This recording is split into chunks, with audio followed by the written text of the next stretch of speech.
For the win! Score! Yankees win. The Yankees win. I got here.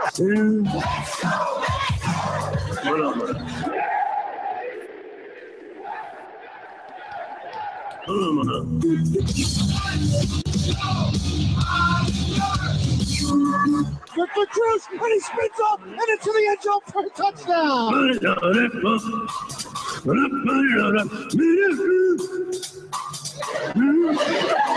It's a power play goal. And yes, this is indeed the Power Play Sports Talk show on this Wednesday night, August the 30th, 2017. What's up, fellas? What's going on? What's up, man? How is everybody? People are loud. Damn. That'd be your board there, sir.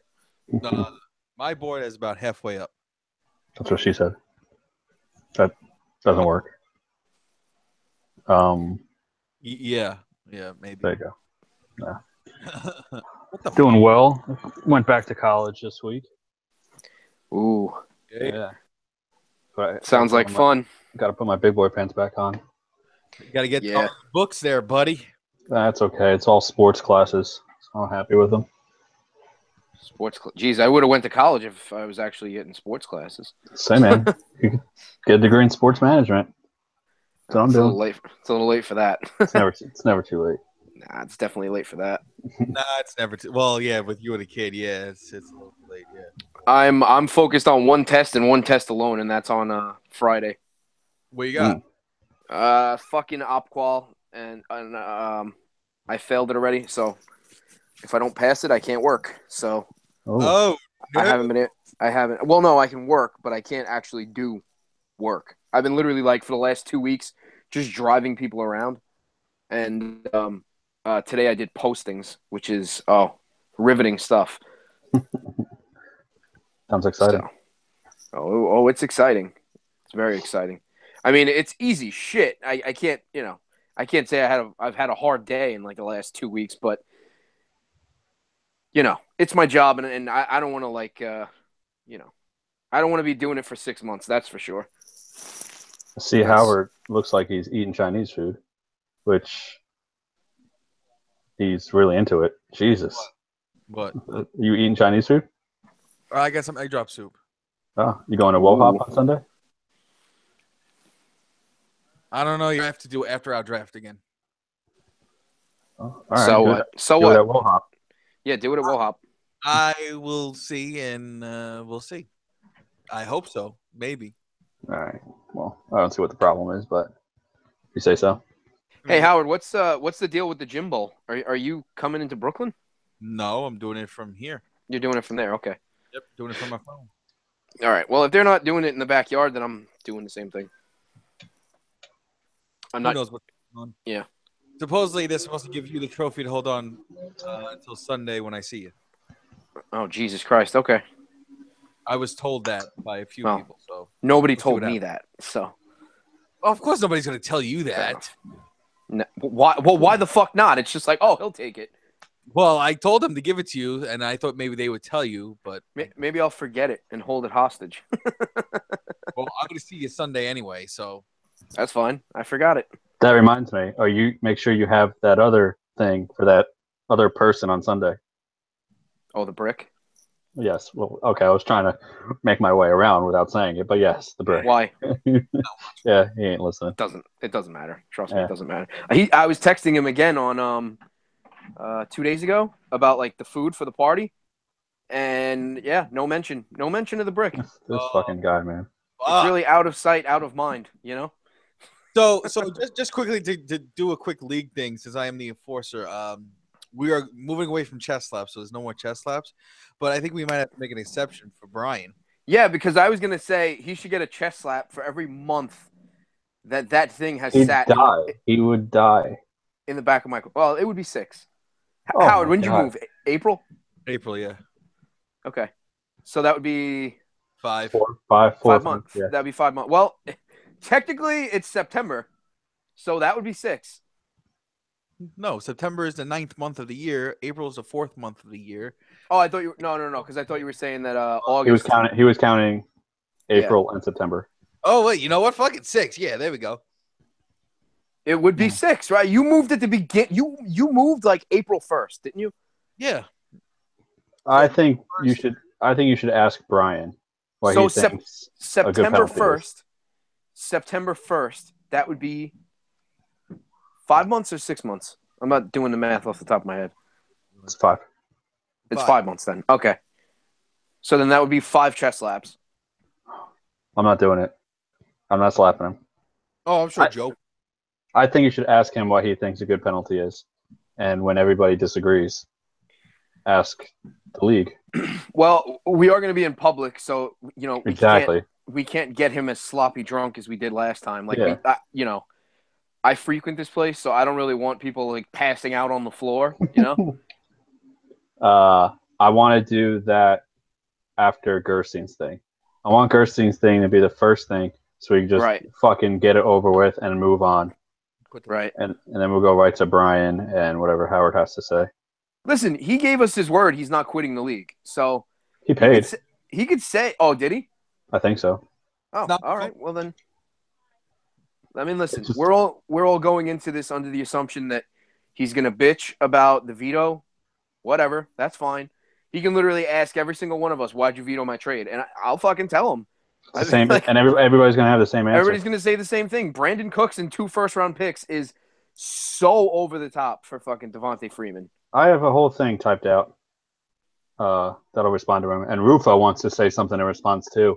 He's going to say every time that there's a trade up to vote, because Gerstein is vetoing it out of spite and being immature about it, Rufo is going to approve everything. That's a good one.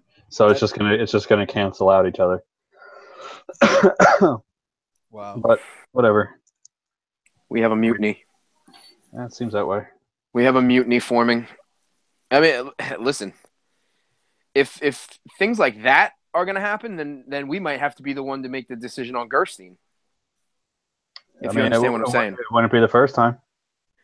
I mean, listen, if you want to be spiteful about things just because you don't like the way things go, like, I'm sorry, is there a fleece trade that gets through every once in a while? Yeah, there is. Every once in a while. And Gerstein is usually one of them. Oh, so, you should, on the list that I have, because one of the things that I'm imagining he's going to say, and Howard, you could say out of it because I know you spoke to him.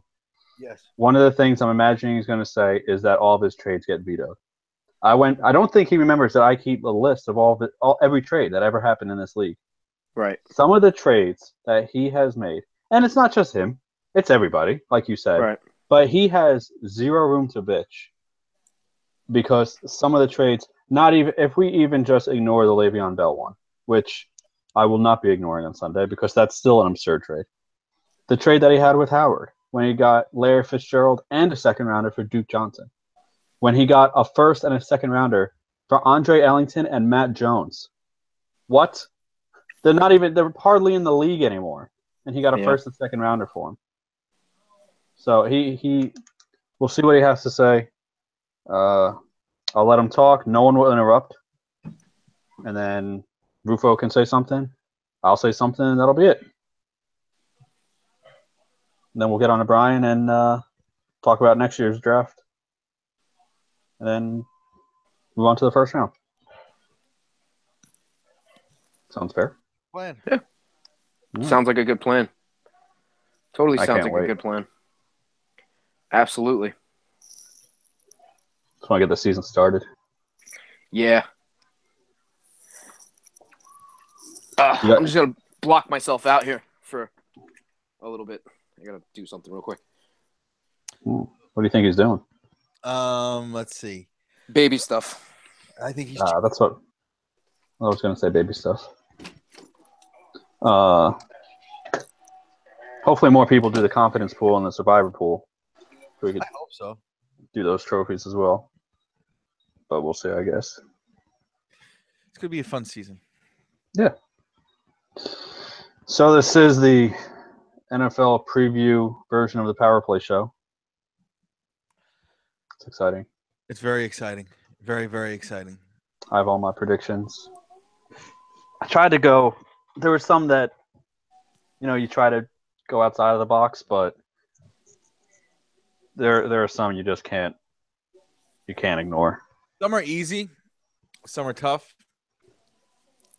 Like I think I'm looking at the list now. I think defensive rookie of the year. I think that one was a little tough for me to pick. Yeah. I got defensive player of the year. I have one that I don't think you two will have. But like my AFC, NFC champs, nothing special. Super Bowl champ, nothing special. Oh God, I already know. I got a couple of divisional winners that hopefully you guys don't have. But it's tough. I mean, it's just there's not a lot of change in the league. You know who's going to be good. You know who's going to be bad. It's not a lot of. I don't see there being a lot of 8-8 teams this year. Looks like there's a lot of shit teams and a lot of elite teams. Not a lot of middle.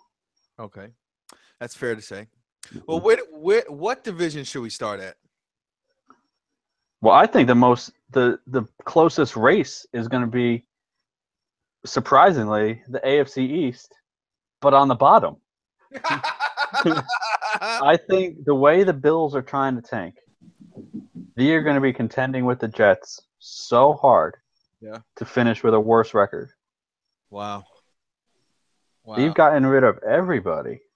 I think Tyrod is not far behind. I think LaShawn McCoy is going to have 8,000 touches this year because there's no one else on that team. Does he get? Oh well, I would say if he would have gotten traded, he would have got traded already, right? I mean, you would think so. I was expecting him to get traded when they started shipping off everybody else, like Watkins and them. He could have made. He would have been. Shit, he would have been good in Baltimore. He would have been good. He would have been good in Kansas City now, right? That's surprising because they got Reed there. So I'm surprised Andy Reid didn't make a call to Buffalo asking if they wanted to unload Shady. But I don't know. You're the host. You could pick a division. Well, let's see. We usually start from the West Coast. All right, I'll write all this shit down. So what we'll do is we'll start with the. Let's start. Let me look. Give me a second. My computer's acting up for a quick second. A hot mess right now. Let's go. We'll start with the AFC West. AFC West. AFC West, where we have the Kansas City Chiefs, the Oakland Raiders, the Denver Broncos, and the San Diego Chargers. Now, a year ago, the Raiders and the Chiefs both went 12-4. Chiefs won a division. Broncos went 9-7, and the Chargers went 5-11. So let's start it off with who is your division winner? Let's start it with Jared. This one was probably the toughest one I had. I had a team. I crossed them out. I put another team. I don't think it's going to be the Chiefs. I think the Spencer Ware injury really, really sets them back. I don't think that the Broncos are a good football team at all. I think they have a good defense. That's about it. I think their quarterback situation is a mess. Yeah. I think the wide receivers are getting older. So for me, it was between two teams. There was the Raiders and the Chargers. I had the Raiders, and I crossed them out. I'm going with the LA football Chargers. What? I think that defense is healthier now. Yeah. I think they'll have a pass rush. Joey Bosa is going to be there for the whole year. The cornerback, oh man, I can't remember the cornerback's name. He's going to be back for the entire year. That offense is going to be very, very good. They got Melvin Gordon.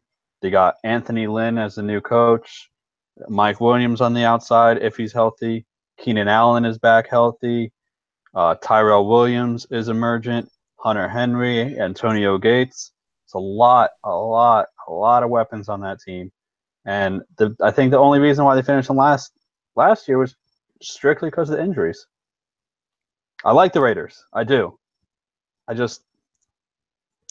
I think they're going to try and shove the ball down your throat with Lynch, and I don't believe in that running game at all. Wow. I know you're going to go with the Raiders. Yeah. I think the Chargers are going to be better. They can't get much worse. Well, they can get much worse. They can. What'd they do? They went, what, 5-11? They were 5-11. They can get worse. I guess. But I don't think they will. I think they go. I think they get 9 or 10 wins this year. The Chargers. I think they do make the playoffs as a wild card. But I agree with you with Kansas City. The Spencer Ware injury is a big loss for them. Not to mention the loss of Macklin as well. Jeremy Macklin. Yeah. It's tough to pick the Chiefs to be any better than 7-9, 8-8, which I think they're going to be probably worse. I think they're looking at like a 6-10 season. That defense is going to win them games. That's going to be it because that offense isn't going to score much points. Yeah, Alex Smith still, and they who do they have? Kelsey. They have Kelsey. That's it. That's the only weapon. And Tyreek Hill. Like I said, I don't believe in Tyreek Hill, but they do have Kelsey. They do have Kareem Hunt, which I understand he's a rookie, but he's going to get his chance. He's going to get his chance now that Ware is hurt, but Sure. I don't think he's going to be that dynamic of a impact to where he's going to help them win games and help set up the passing game. It's not going to happen. Sure. I look at it where, again, the Raiders are coming back. I don't think Lynch is that big over-the-top guy that puts the Raiders over the top. Derek Carr coming back from the injury is going to be a question mark, of course. But I think at 11 wins, at 11-5, I think the Raiders can win this division. All right, so we got the Raiders. I'm gonna take the Raiders at 11-5 to win the AFC West. Anthony, Are we doing records too? if you want to. Okay. I've always done records. I'm going to go with the Chargers are going to finish. You know what? I'm stealing that. I'm going to go with 11-5 as well. So Jared's got the Chargers at 11-5. I got the Raiders at 11-5. Anthony, who you got? We're going to go 3 different ones here. I'm still a believer in the Kansas City Chiefs. Oof. Their defense is legit. Red Sea. Their secondary is one of the best in the league. Sure. And their dominance at home is not an aberration. So That is true. I am a believer in the Kansas City Chiefs. Obviously, this is going to be a tough season for Jet fans, so I'm going to have my share of bandwagon teams, and the Kansas City Chiefs are a team that I'm on the bandwagon for. Oh, me too. I love the Chiefs as a fan. I'm a huge Kelsey fan. Obviously, he's my MVP this year. I just can't get on this bus.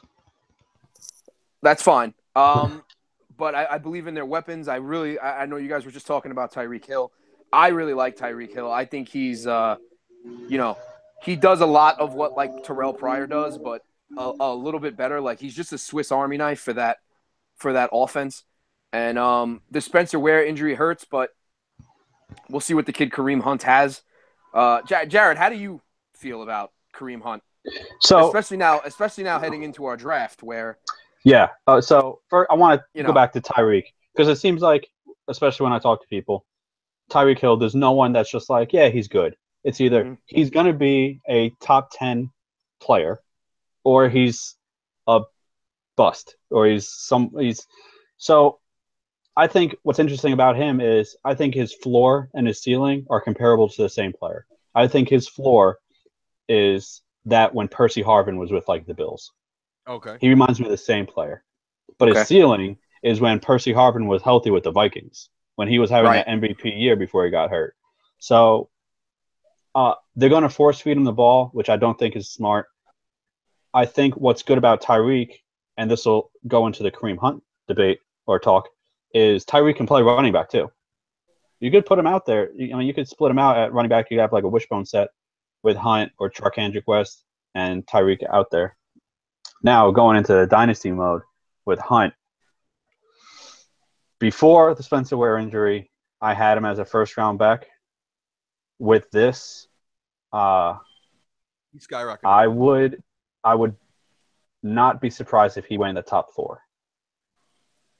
I would not be surprised if he went in the top 4. I think. Well, I still think people when they're basically saying he's going to get the lion's share of the carries. I think. I don't think my dad would reach at 1. to take him, Okay. but his scenario is the best to take someone like that because there's no one in front of him now. Yeah. Every other rookie running back might be more talented, but there's Right. people in front of them. So for someone that's True. looking to win now, like he would want someone to plug in while Zeke is gone. Hunt would be perfect. Or maybe True. someone like Joe. I think Joe has the 4th pick. So yeah. he just traded me DeMarco Murray. So maybe he would take Hunt to plug right into his starting lineup. So Right. it's interesting. I think he could go in the top 4. If he's there for me at 6, if I keep that pick, it would be tough to pass him up. There's no way he falls out of the top 8. That's just Okay. So who All now right. out of the top 8 if he's in there? I think Mike Williams.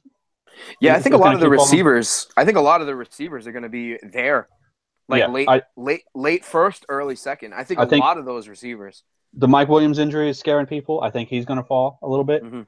I think John Ross. I never really put John Ross in my top 4 or 5, so I think he's going to be there in the late first round.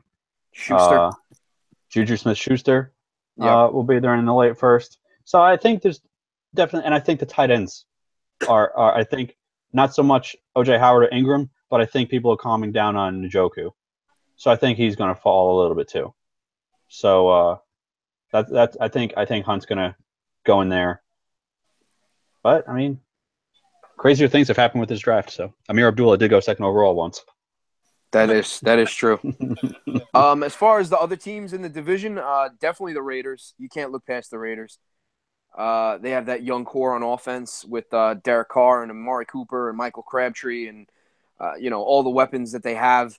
Especially now adding a running back like Marshawn Lynch, who brings that veteran element and that I don't know. He's not going to be, he's not going to be the Marshawn Lynch of like 2013 with the Seahawks, where people just couldn't fucking stop him. But he is. What'd you say? He's also been off a year, so. Yeah, no, exactly. He's been retired for a year, so he's not going to come back and be that wrecking ball that he was. But he's still going to be a really good player for them. Especially, in short yardage situations and stuff like that. Then I'd probably, I was going to say the Broncos, but I think Jared kind of sold me on the Chargers there a little bit. Fuck yeah. Where the Broncos could probably be the worst team in that division, which is weird because if you look at just a few years ago, that they're winning a Super Bowl. Sure. And now, they had Brock Osweiler, and that was all looking like it was going to be copacetic for them, but it turns out Brock Osweiler's a giant hunk of shit outside of Denver. So terrible. Such a bum. And, it sucks because they really only have Paxton Lynch and Trevor Siemian to fall back on now, but it actually looked like the smart move that they moved on from Brock Osweiler and did not pay him all that money. Absolutely. So, in hindsight, it's amazing that in hindsight, because they were trying hard to sign him. Yeah, they were. They were. And I think, hypothetically, if they do finish as one of the, worst teams in the league next year. Yeah. I mean, you get a Josh Rosen or something like that with the weapons that they already have on that team. Demaryius will still be there. Emmanuel will still be there. I think. I don't know if they actually extended Emmanuel Sanders. I know they re-signed. They drafted Jake Butt. Yep, they took Jake Butt as well. They have some good running backs with CJ and Devontae Booker, who showed flashes last year. Nothing. Jamal Charles. Jamal. Oh yeah, they signed Jamal Charles as well. I forgot about that. Yeah. So it's probably going to be a rough year for Bronco fans, but I think in the end, a lot like us Jet fans, the return is going to be worth it because Absolutely. you need a quarterback. You need to find a quarterback that that's the bottom line, and the Broncos are a smart enough organization to know that Paxton Lynch is not going to get it done, and Trevor Siemian is not going to get it done either. Didn't take Lynch in the first round? Yeah, he was late in the first round. He was late in the first round. Yeah, he was a late first. I mean, listen, it could be a breakout. It could be a breakout season for him. That's entirely possible. But he couldn't beat out Trevor Siemian as a starter. Yeah, they gave him every opportunity to beat out Siemian this offseason. Do you have a record prediction for the Chiefs? I'll say what 12 wins. 12-4. Yeah, 12-4. I'll say 12-4 for the Chiefs. Damn. Probably have the Raiders at about 10 or 11 wins. Say the Chargers like 9-7, somewhere in that range, just outside So you're giving of the the wild Broncos card. like fucking 3-4 wins. I don't know if I go. Yeah, well, considering all the wins in the division, right? Exactly. And I think that's the tough thing, man. They got to play all these teams twice. And if the Chargers are healthy, like Jared laid out, they're actually a really, really good team. I didn't even really think about it because the Chargers were in the top of the draft last year. So, they were almost kind of an afterthought. But listen, they got Rivers. They have Gordon. They have some receivers. They have the defense. They have the defensive players when they're healthy. So, it's all going to play into health. And obviously, health is a crapshoot. So who the fuck knows? Everybody on Kansas City could get hurt, and they end up being one of the worst teams in the league. You never know. Jason Verrett is the corner that I was trying to think of that got hurt last year. He's back healthy. All right, so that's the AFC West. Okay. So to the Was not expecting 3 different answers. Hey, listen, it's a good way to start. That is a good way to start. The NFC West now. Jared, start it off. I wanted to pick another team here. I wanted to pick the Cardinals, but I went with the Seahawks. I think the defense is still good. The home field advantage is still good. Russell Wilson is still good. Jimmy Graham, it looks like he's not quite back to New Orleans Jimmy Graham, but he's getting close. If he's even 70% of Jimmy Graham, then exactly. They made a couple of offensive line additions, nothing major. The running back core is a clusterfuck of people. I don't know who's going to come out of that. Lacy or Rawls. But I think Russell Wilson is going to do enough to give the defense a chance to hold the lead. And I can see the Seahawks winning the division, edging out the Cardinals, because the Rams and the 49ers are bad at football. I'm going to give the Seahawks a divisional record, winning the division at 10-6. Okay, you want to laugh? Somebody called FAN, I think it was 2 days ago, and said the Rams are going to win 10 games. The Rams are no, no, they aren't. And I'm a huge as you're a Chiefs. I'm wearing a Rams jersey right now. I love Todd Gurley. I love what the Rams are doing. They're not winning 10 games. No, I totally agree. I think that I think they could be a smidge better. I think they could show a lot more improvement. You hope to see something from Goff. Yeah. They took him so high. And with the acquisition of Sammy Watkins as well, they should be better. But 10 wins, I mean, let's cut the shit. I'm actually going to go the opposite. I actually like the Cardinals this year. I think the injuries and everything were a bit of an aberration last year. I think the Cardinals are a lot better. Going into last year, people had very, very high expectations for the Cardinals. Absolutely. And injuries kind of derailed their season a little bit. You hope for Carson Palmer to be healthy because that's when they really operate well as a team. That defense as well, another one of the best secondaries in the league. I like the Cardinals to win the division this year. I think it's going to be a close race, but I'll give the edge to the Cardinals. What's the record? I'll say 11-5. 11-5. All right, where's the tiebreaker, Howard? 11-5 gets it done. You're clearly picking one of those teams, and you got your balls all over Russell Wilson's chin, so I can imagine which team you're going with. Howard's an honorary member of the 12th man. 12th man. Wait. Hold on. Everybody knows I like the Seahawks. Okay, everybody knows it. They are my second team because this team fucking sucks big fucking dick. So you have a second team. I have like 4 or 5 teams. Every Jet fan has like 2 or 3 other teams. My second team is House Stark. Whatever's good for my fantasy team. Yeah. Okay, so I am going to go with the Seahawks. I don't see that they took any step back, really, except that everybody's getting a year older. But, the defense might have stepped back like a smidge. So, Russell Wilson just keeps getting better and better each year. It's truly his team now. They got some sort of running game. You know, if Eddie Lacy could actually stop eating the hamburgers, Fat tub of goo. he could be somewhat decent. Him Eddie Lacy. and Eddie fucking Lacy. and Thomas Rawls, you know, they could do something on the in the running game. You know, their wide receivers still are a bit. You know, you kind of wish they would improve a little bit in the wide receiver, but Jimmy Graham is coming up big. They're starting to use him the right way.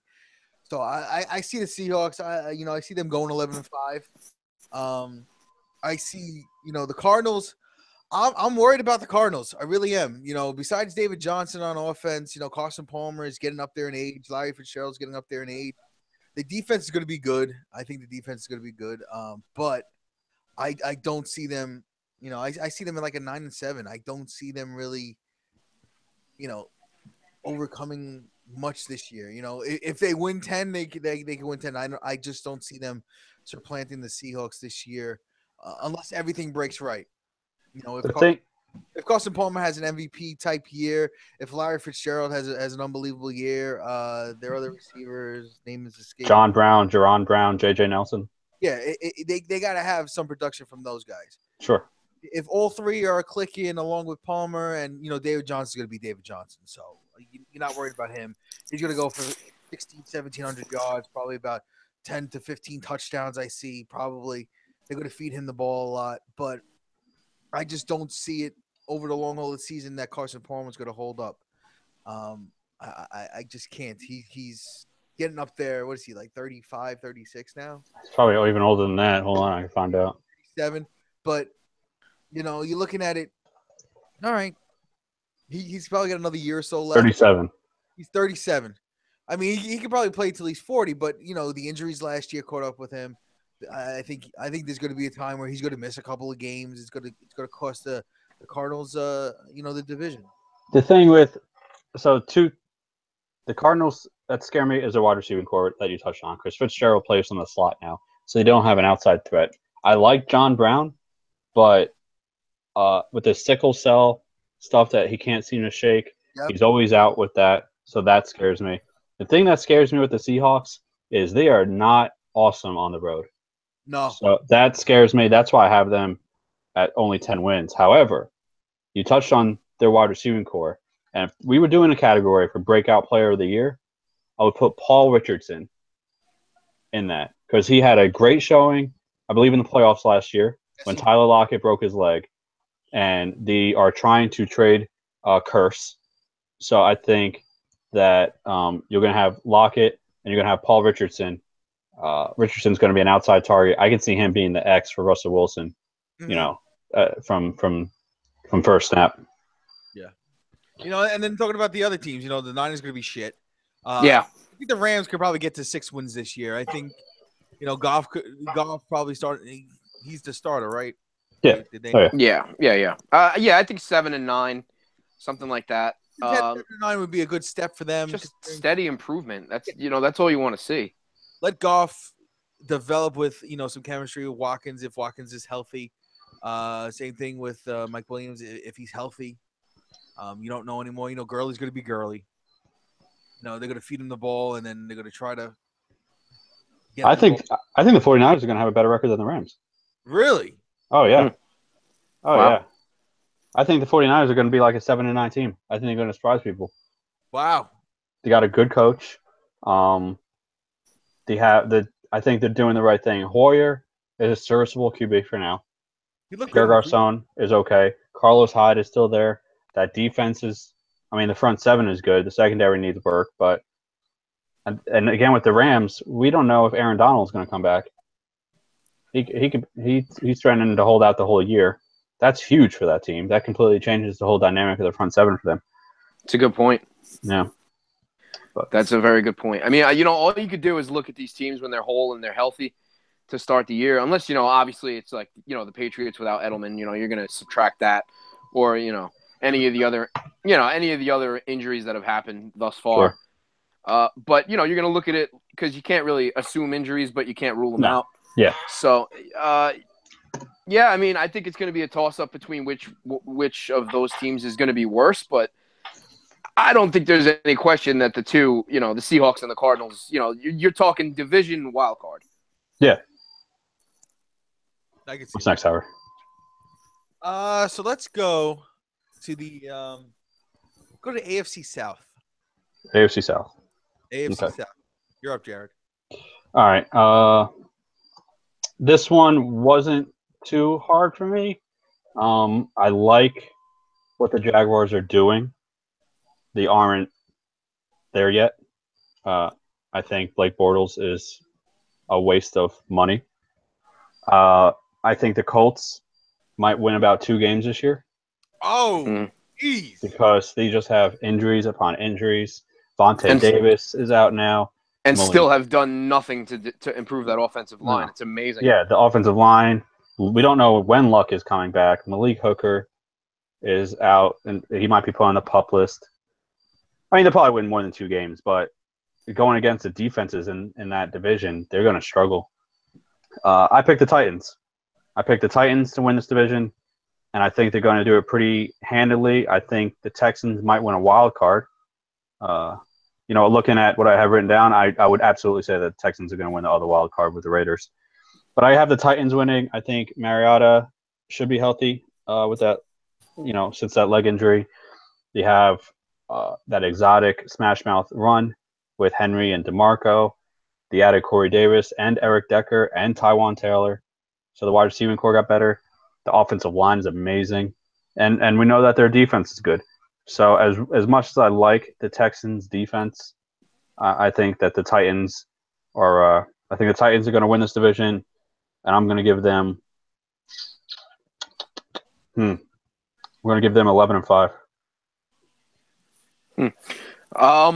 I'm gonna go the Texans on this one because I feel like every year the Texans get off to a bit of a rough start, and the injuries pile up. Guys like J.J. Watt end up getting hurt. But this year, I think, especially now with what's going on in Houston with the huge tragedy with Hurricane Harvey, I think that's something that's going to motivate them at the beginning of the year. Sure. And there's a lot of teams in this league in this division for them to beat up on. I'm filled with caution as far as the Jaguars go this year because of what happened last year. Seeing Blake Bortles take such a tremendous step back. And, Allen Robinson was another guy that took just a huge step back last year. The defense really didn't show you anything, especially after going out and actually spending money on some key defensive players and, drafting Jalen Ramsey and actually, putting something worth watching on the field. And still, they weren't as good as they should have been.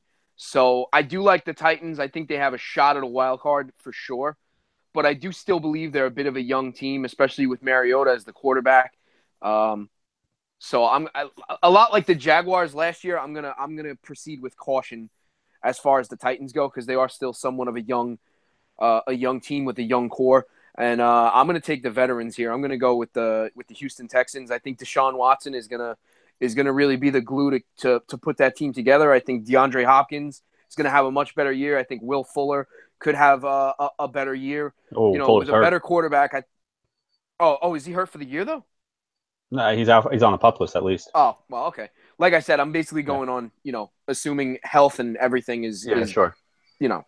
But I still think that the Texans have a lot of weapons, and I think with the veteran core on that team and with the defense being whole and J.J. Watt being healthy, as long as J.J. Watt is healthy, I think that the Texans will win the division.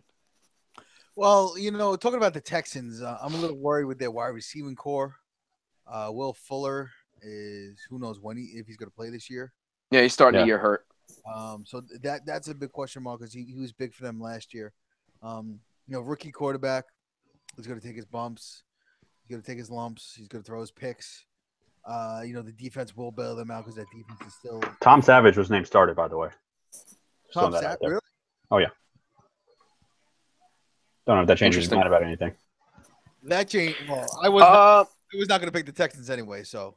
Well, I mean, like I said, I think I said at some point Deshaun Watson was going to take that starting job. And I mean, listen, if they struggle at the beginning of the year and Tom Savage, doesn't play well, then sure, yeah, he won't hesitate to make the switch. No, I don't think so. And I think Tom Savage, he's not a great quarterback, but he's shown he can play a little bit. So like I said, I think a lot of the tragedy in Houston right now is going to motivate them at the beginning of the year. Sure. I think they're really going to play. They're going to play with some fire, and they're not going to, take anybody for granted. And I think they're going to play hard. They're going to play hard for that city. I believe. Howard. Yeah. So I'm still shaky on the Texans. I think the Texans could fight for a wild card in this division. The Colts are going to be at best, I think 7-9, 8-8. The Colts? Yeah, the Colts. Oh, the Colts are a non-factor, I think. Oh, but, no, okay. They're not going to be close to anywhere here. I think you're looking at the Jaguars. It's going to be a little bit of a weird thing with the Jaguars because of the whole Bortles situation. That if he didn't win a job, he was going to be cut. So he played well enough to keep the job, but who knows how much longer that's going to last. They're going to finish dead last, maybe 2-3 wins, I think, something like what they did last season when they were 3-13. As far as the top team in the division, I think it's going to be the Titans. I'm in agreement with Jared. I think with what they've done, with what they put around Mariota, he showed it. He took that big step last year. I think he's going to take more of a step this year. They went out and they got him some more weapons. You have DeMarco Murray, you have Derrick Henry there. The defense is improving. The offensive line is like Jared said, is really amazing. It's probably one of, if not the best lines in football next to the Cowboys. But I see the Titans winning. But you know what? I'll go 12-4. I'll go Titans winning the division 12-4. Anthony, you got a record for the Texans? What'd you say? You got a record for the Texans? Yeah, I'll say like 11-5. 11-5 for the Texans. And I think Titans. I got to look at all of. I think they'll be in the mix for a wild card, but I'd probably say like 10 wins, maybe 9-10 wins for the Titans. I don't know if that gets them in as a wild card. I'd have to look at the rest of the teams, but I think that would probably be good enough. I know the Raiders will definitely be there. Probably, maybe. I don't know. I don't want to talk about anything. We'll talk about the wild cards after. Okay. We'll get back to the wild cards. All right, so let's go to the NFC South. Ooh, this was another one that I crossed out because this is going to be such a fun division to watch. Oh yeah, because you have two teams that are coming off of Super Bowl appearances. You have the Falcons last year, the Panthers not too far before that. You have the Saints, who are always a team that you think can be awesome. And then you have the Hard Knocks babies with the Bucks that everybody has fallen in love with, including me, which is why I'm picking the Bucks to win the division. I think that the Falcons are going to be good. I think that losing the offensive coordinator is going to hurt. That defense. I think the pass rush has to keep up. I think Vic Beasley was a little bit of a fluke last year, and I don't think he's going to do that again. I had the Falcons written down, but I really like the Bucks. I think their secondary is okay. I think the linebackers might be the best linebacking core in the NFL with Quan Alexander and Levante David. You got Gerald McCoy and Noah Spence and a couple other guys anchoring the line. And then I love that offense. I love Winston. I said since Winston came out that I thought he was better than Luck. I love Mike Evans, obviously, Deshaun Jackson, O.J. Howard, Cameron Brate. The thing that scares me with them is that they have no running game, especially with Doug Martin being suspended for the first 4 games. And I didn't even think about that when I made the pick, so I'm thinking about changing my mind now. I'm going to change my mind. I'm going back to the Falcons. They got such a good offense, and Dan Quinn is a defensive-minded coach, so he's going to get that defense in shape. I'm going with the Falcons. I'm going with 12-4, and I think the Bucks are going to be right there. I think the Bucks are going to be like a 10-16. I'm going to go different than everybody again. Listen, I think the Panthers come back with a fucking fury this year. I really do. They still have a legit defense. They added a really, really dynamic weapon with Christian McCaffrey. in the running game. And on top of that, I think Cam Newton is coming out with a chip on his shoulder this year. I think, everybody's kind of dismissed Cam Newton as one of the best quarterbacks in the league now. They've kind of forgotten a little bit about the Panthers. I think the Panthers are going to remind people this year that they are still a very, very legit team, and they still have one of the best defenses in the league. And I'll say the Panthers are the surprise team of in the NFL this year and win that division. Okay. Wow, compelling arguments for both teams.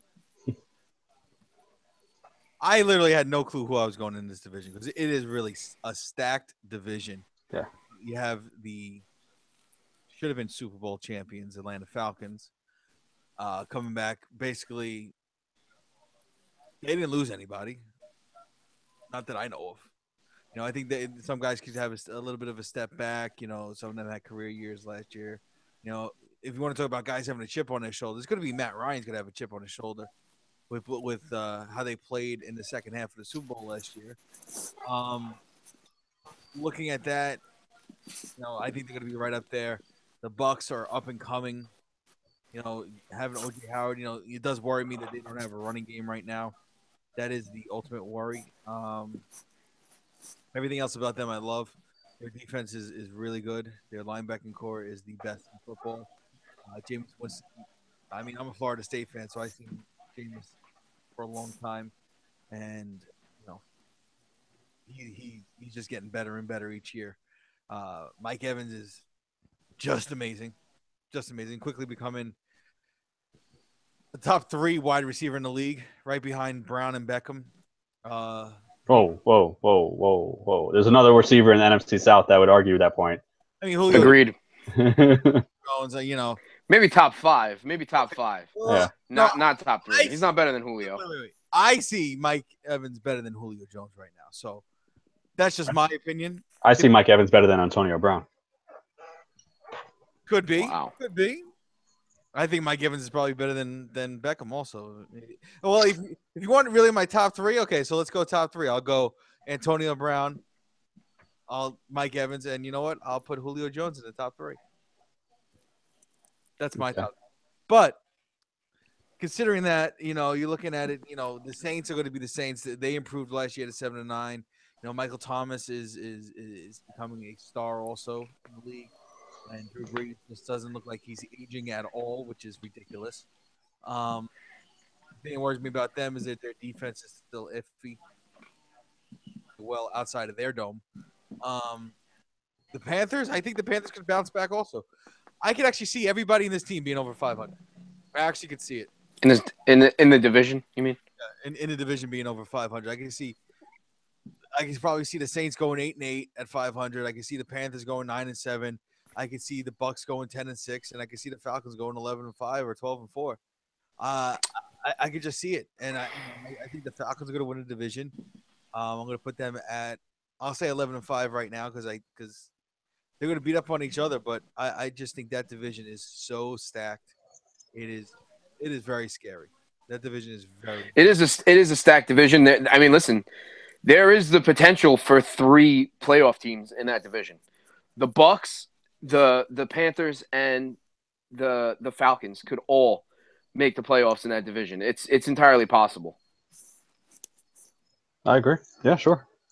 The Saints, I don't really know how to feel. The Saints are always such a good team at home, so that gives them a little bit of a leg up as far as their schedule. But you got to see just more from what they're building around Drew Brees. So, they brought in AP. We'll see how that goes. In the end, I think the Saints probably like 7-9, something like that. The Bucs, I think the Bucs could actually be the team that's on the outside looking in. Or it could be the Falcons, that Super Bowl hangover. They just, they just don't come out looking as well as they should, and they put themselves in a hole to start the year. That happens a lot with teams that make the Super Bowl is that disappointment carries over to the next year, and they just don't end up being as good as they should. So there's a chance that there's 3 legit playoff teams in that division. Stop. There was a trade in C4, and it's pretty big. Oh shit! Oh boy. Uh-oh. Is it on Facebook already? Big Blue Rocka Crew gets Carlos Hyde and Willie Snead. Chillin' gets the 2017 103. Wow. What? Oof. Willie Snead and Carlos Hyde for the 103. That's a big trade. What is Nick doing? Getting rid of the 103. Yo, I know what that trade is. That's Chillin' getting a running back. Yeah, that's definitely Hunt. Mm-hmm. There's like no doubt in my mind that that's Hunt. And of course, Mike Ruffo already approved. Yeah. Oh shit! And Gerstein already vetoed. He will. Yeah. Wow, that's a tough one. That is I don't know about that one. I know that this one's going to come down to this one might be 5 votes to 4 votes. I feel like Hunt is I feel like Chillin's taking all the risk in this. I disagree. You know? And I feel like well, I mean, it depends on who they're taking. They could like one of the wide receivers as well. Yeah, you look at his wide receiving core. But That's the last thing they need. Hold on, Carlos. Yeah, Hyde, you know what? You're right about that. Carlos Hyde and Willie Snead That's a lot. for a 103. I don't know. I mean, Willie Snead's really good. I tried to get Willie Snead from them last year, and when I was looking for a receiver, and their asking price was way too high. So, their asking price is always high. I try to get Stephon Diggs from them. yeah, I tried to get him too. But Carlos Hyde, really? It seems like a throw-in. I'm not a believer in Hyde. Uh-oh. Oh, we have a phone call? Guess who? I forgot we had that. So did I. Well, there's only one person who's allowed to call. Oh. Rangers chilling. Oh, okay. Rangers suck. So do the Yankees. Are you? What do you think of this trade? Oh, I can't veto that fast enough. Really? Wow. That's an insane trade. What do you? What needs to happen for that to be fair? Yeah, who needs more? I feel like I don't know. I feel like it's a pretty even trade because I have like a feeling I know who they're going after. So to trade Willie Snead for that plus Carlos Hyde, I don't know. I don't hate the trade. I think it's even. Hyde is garbage. Right. I think he's a throw-in in the trade. I think he just sweetens the pot. And Snead is not worth a first-round pick. That's what I'm feeling also. It's a horrible trade. I'd love to know what the fuck is up with Nick. Because over the last few weeks, he's just trying to make just ridiculous, stupid fucking trades. I don't think it's that bad. I agree. I don't think it's that bad either. I think Snead is he's an underrated receiver, honestly. Here's my argument. I could see this argument going both ways. I could see it because Carlos Hyde hasn't done shit since he's been drafted, and he's a free agent after this year. He might be a backup going into next year. Willie Snead isn't even the best. Willie Snead isn't even the best receiver on his own team. Okay, so that's the side. Okay. That I could see it being vetoed on. However, you don't know what you're getting with a rookie pick. I don't care what name you put there. You could put Dalvin Cook, Kareem Hunt, Christian McCaffrey, Joe Mixon, Corey Davis. I don't give a shit. You don't know what they are because you've never seen them play. Okay, so that's a little bit of a risk. Also, Brandon Cooks is not in New Orleans anymore.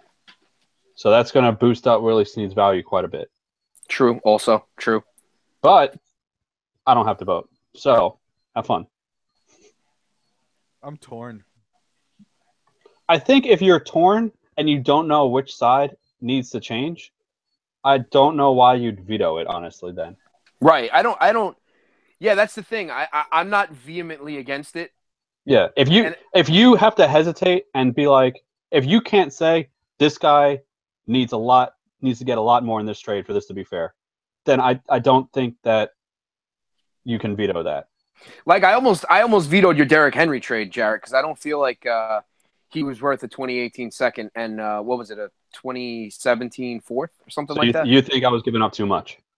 I did, yeah. For Derrick I- Henry, I thought I did. gave up a lot, honestly, and what I really wanted was the handcuff.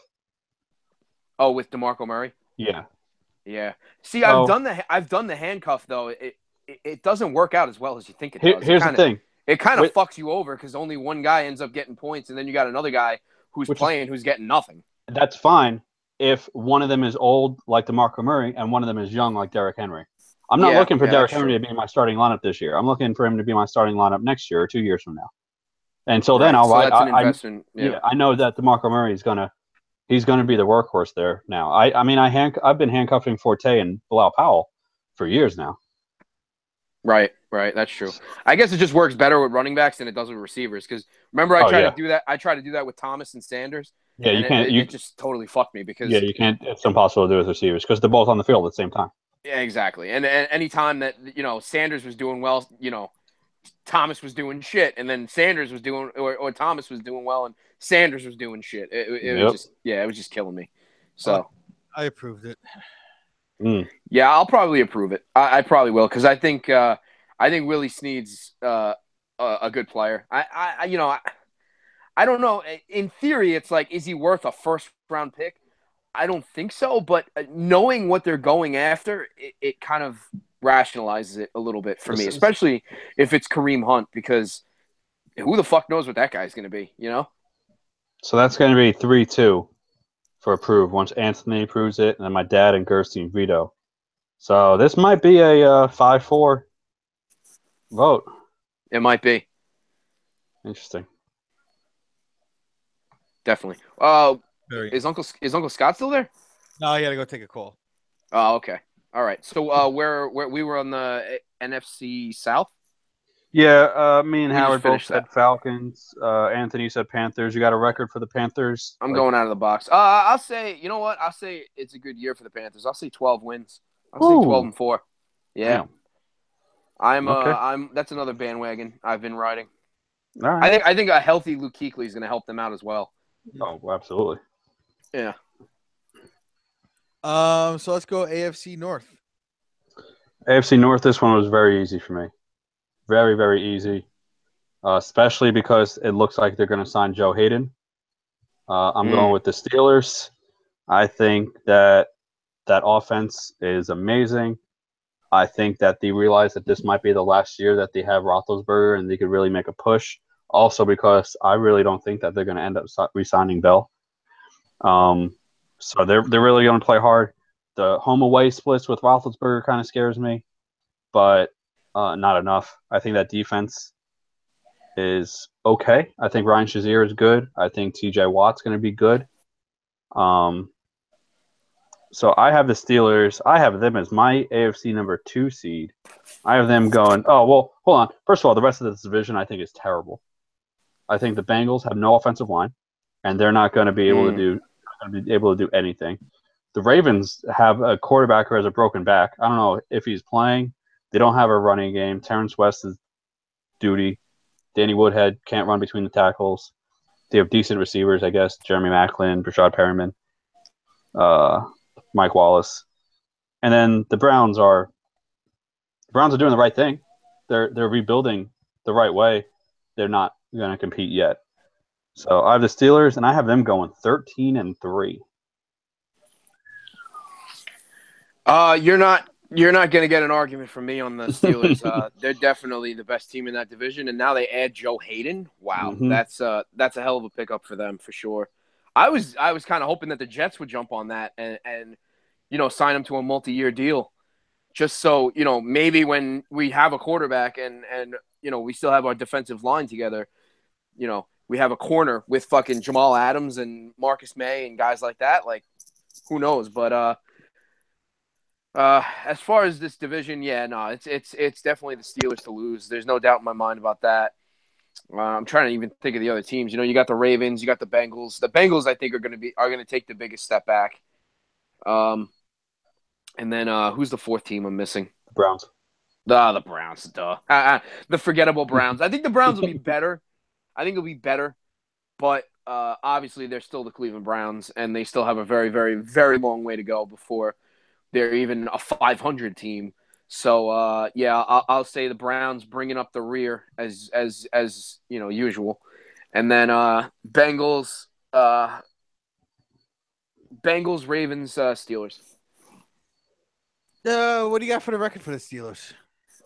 I agree with Jared. 13 wins. Hold on, Howard. Before you go, I want to make a case. I think the Browns are going to finish second in this division. Oh, wow. So, I think that their offensive line is going to be excellent. I think that they easily have a top 10 offensive line. Wow. So I think they're going to run the ball a lot with Crowell. I think Duke Johnson can't run between the tackles either. He's basically a black Danny Woodhead. I think he's going to be good catching the ball out of the backfield. They got a good tight end, good athletic tight end, David Njoku. They have good receivers, Kenny Britt, Corey Coleman, very good receivers.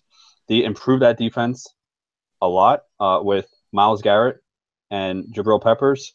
And they got Christian Kirksey and Jamie Collins still there. So, and like you said, I agree. I think the Bengals, I can see them being like a 5-12 team.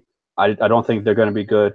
I think they're going to rely too much on Jeremy Hill to run the ball, and he's not good at football. And that defense is so old. I don't think they're going to stop much. And then I just don't. The Ravens, there's nothing that jumps out at me with the Ravens. So I'm going with the Browns. But I think it's going to be a terrible record. But I still think they're going to finish second. I could see them going 7-9. Real quick on the Bengals, what about Vontaze Burfict and getting his fucking suspension reduced? Yeah, well, I mean, it was a shitty hit, and he's a piece of shit for it. But yeah, he's normally a piece of shit. I think that's kind of what it comes down to. Yeah, I mean, there's a history, you know. Yeah, that's whatever. He needs to not be in the NFL anymore. No, I agree. And I how do you think that affects the Zeke trial? I said trial, but how does that affect the? I don't think it affects it at all. Appeal? I don't think it affects it. Really? No, not at all. They have zero fucking evidence on Zeke. It's two completely different things. Burfict was a play that you saw on the field. It was a dirty hit. Zeke is, criminal charges that were dropped. Yeah, I get that. Sure, I understand that. But they're not looking to suspend Zeke for anything he did on the field. So it's so fucking weird. Nope. I guess Uncle Scott's back. He's back. Guess who's back? Back again. Hello? Hello. Scott? Look. Oh, so do the Yankees. Yankees suck. Yankees. Yes. Good done. They suck. Oh, they're a wild card. Did they lose a nightcap too? Yeah. Oh, fuck yeah. They lost 9-4. Greg Bird hit a 3-run home run, though. Yeah, great. Not when we needed him to. And I'm sure the asshole burned out his entire bullpen with this, right? Oh, yeah. I think he only threw Montgomery 5 innings, something like that. And Jaime Garcia hasn't been going more than 5 innings at any fucking start ever in his career. So I saw that in the box score. Why did he only go 5 innings in game one? Jaime Garcia? Yeah. Because he's god fucking awful. The guy can't stop. He can't stop giving up hits. Was his pitch count up? Or I know he's awful, but he threw 87 pitches. 87 pitches. Oh, and it was honestly, I'm gonna play devil's advocate on Girardi there. Garcia sucks, and he just kept getting hit. It was a 2-1 game. Chad Green came out and struck out 7 of the batters that he faced. I have no problem with him pulling. I have a problem with him sitting in Astro. Thank you. Why? Why? Yeah, it was a doubleheader. It goes back to my original argument that he never puts his best lineup on the field. Well, it's a doubleheader. You have to take that into account. Oh, stop it. So they got to play 2 games. Yeah. How much time has Castro missed over the last 3 months? Well, that's the reason that you don't fucking play him. Because he just came back from an injury. You don't play him 2 games when he's been out with an injury. then you know what? If he can't play 2 games, then put him back on the disabled list. Oh my God, you're being ridiculous. You're being ridiculous. That's ridiculous. You need. Yes, you are. and No, need- you're absolutely being ridiculous. He's being healthy. He's healthy enough to play. He's missed See, 2.5 months. I could be negative on the Yankees and Girardi, but never as negative as you. But I'm speaking the truth here. Not really. When the guy's coming back from a hamstring injury, I have no problem Doesn't put with his him best splitting. lineup out there when you need to win games. But it's a double header. It's different. Every manager in baseball gives guys rest during a doubleheader. Every single one. They split up the lineup good enough so that they can put a good enough lineup on the field both games. Well, obviously, it wasn't a good enough lineup. It was a fine lineup. Ronald Torreyes has been better than Castro. Straight up. He's been better than Castro. Oh, so let's play Torres every day and have Castro be the utility infielder. Sure. I don't – okay. I don't understand, but okay. What don't you understand? You ladies done? No? Okay. Yeah, no, we're done. We're done. Are they done? No, I'd like to know what you don't understand.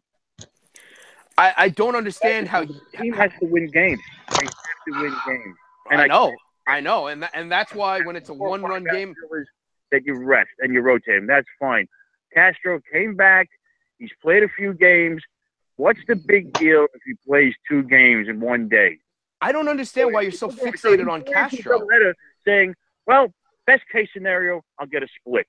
I don't understand why you're so fixated on Castro like he's like Joe DiMaggio. The guy just came back from a hamstring injury. I have no problem with him sitting 1 game.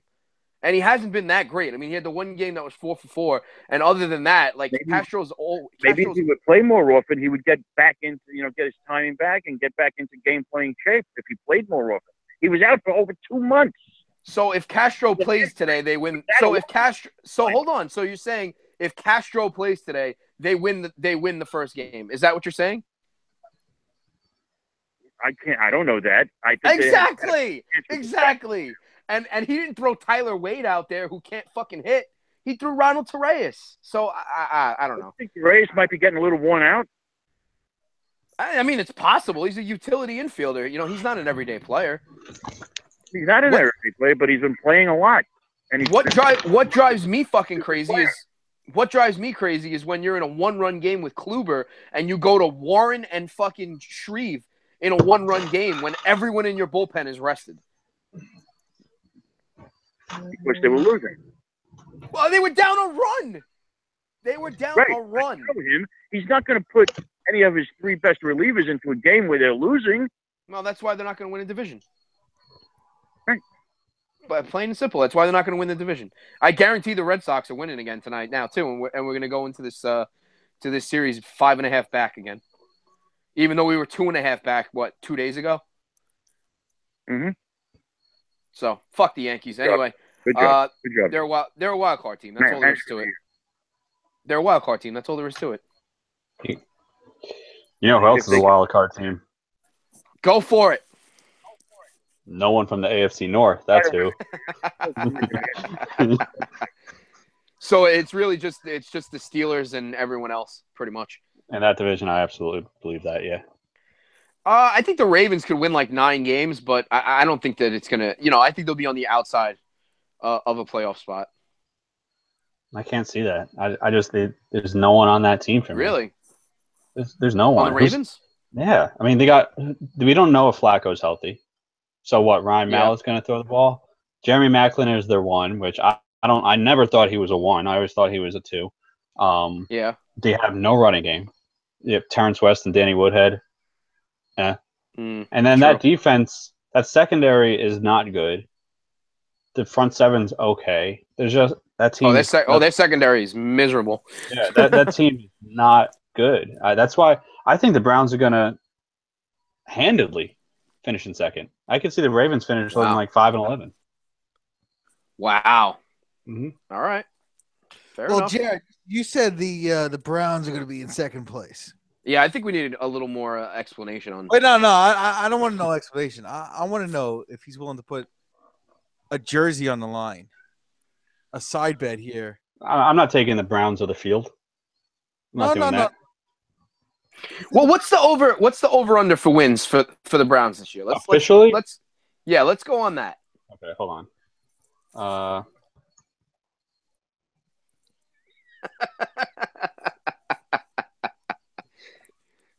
A text from John. Which one? I don't know. It was a picture of a guy ripping his pants off because Peyton Royce is on NXT. I mean, Well, it's funny. Wow. Right now, they are not favored to win any games. What? What's the over under though? What's the over I don't know. under I total don't know. wins? I don't know.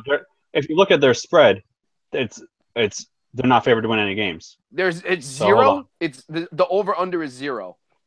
No. Oh, okay. NFL regular season win totals released by South Point Las Vegas. All right, let's see what they say. There's a shout out for South Point.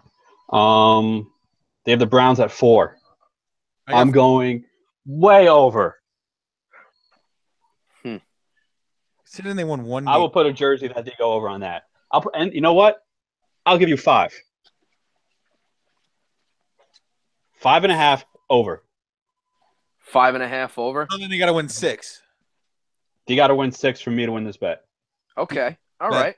Bet. How about this? All right. I don't know how you felt about the Players Weekend jerseys. How did you feel about them, Jared? The MLB? Yeah. I thought they were so fucking stupid. Oh, really? I didn't like that either. Never mind then. I was gonna. Well, no, I'm definitely getting a third DD, but it's when they hit the bootleg sites, I'm not paying $200 for one of those jerseys. So That's both in ridiculous. on? Are you both in on this bet? I'll take both.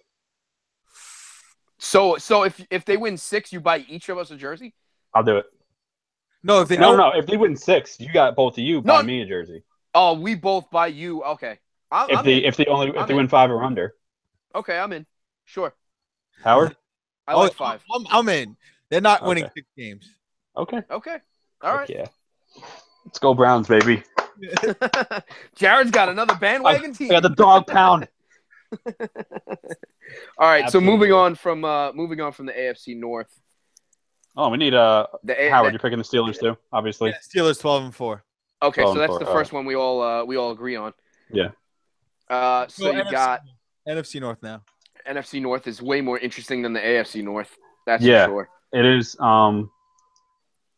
I think the Lions are a good team. I think their defense improved a lot. I've always been a big fan of Stafford. I think the Vikings improved, but they still don't have much of an offensive line. I think the Bears are a dumpster fire. So I'm going with the Packers. Yes, that's true. Packers, not pretty handily. I can see the Lions competing with them. I'm going with the Packers at 12-4. Yeah, I'm going to agree with the Packers as well. I'm going to say a little high. I'm going to say 13 wins for the Packers. I think they'll be able to really take advantage of that division. I think the Bears and the Lions are both teams that they're way better than. The Lions are very good. I think the AFC, the NFC North could be another division where you're looking at 3 teams fighting for a playoff spot. The Lions and the Vikings, I think, are going to be very improved from this year. I really like the addition of Dalvin Cook to the Vikings. So, yeah, I'm going to take the Packers with 13 wins, but I'm going to say that the Lions and Vikings probably finish around, like 9-7, that range. That's fair. The Bears are absolutely a dumpster fire. Oh, definitely. I agree with that. The Bears are horrible, horrendous. The Vikings probably, I think they're going to finish around 7-9, 8-8 like they did last year. The Lions, of course, are a good team. Stafford just got that huge contract extension. Huge fucking deal. Huge.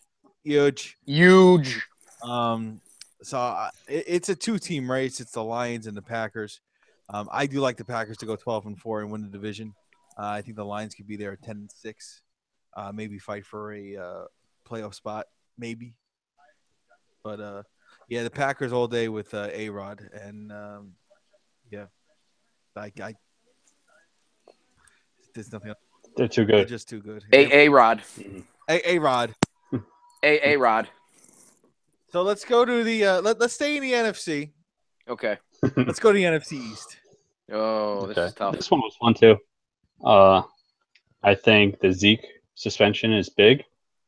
I think the Redskins are good. I think that offense is going to be fun to watch. I think Kirk Cousins to Terrell Pryor is going to be a connection that makes Terrell Pryor possibly a top 10 wide receiver this year.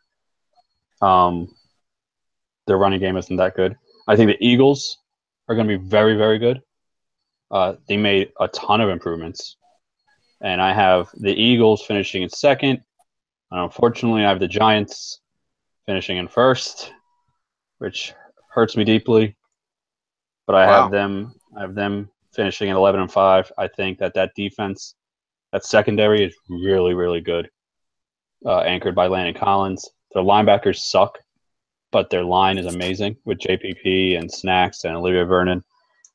And then that offense, I mean, if Paul Perkins and Wayne Gallman can combine to give you, a decent back between the two of them, then you can't guard against all those weapons. Eli can throw it wherever he wants, and you have Odell or Shep, Marshall, Ingram. So that offense is lethal. I have the Giants going 11-5 with the Eagles right behind him. Cowboys missing the playoffs. My big problem with the Giants is that offensive line. I watched them last year, and it doesn't even give anybody on the offense time to do what they need to do. It's just such Eric Flowers is such a miserable left tackle. Awful. He's one of the worst left tackles in the league, hands down. And then the rest of the line really isn't that good either, whether it's, Weston Richburg or Justin Pugh or John Jerry or, DJ Fluker, who they added.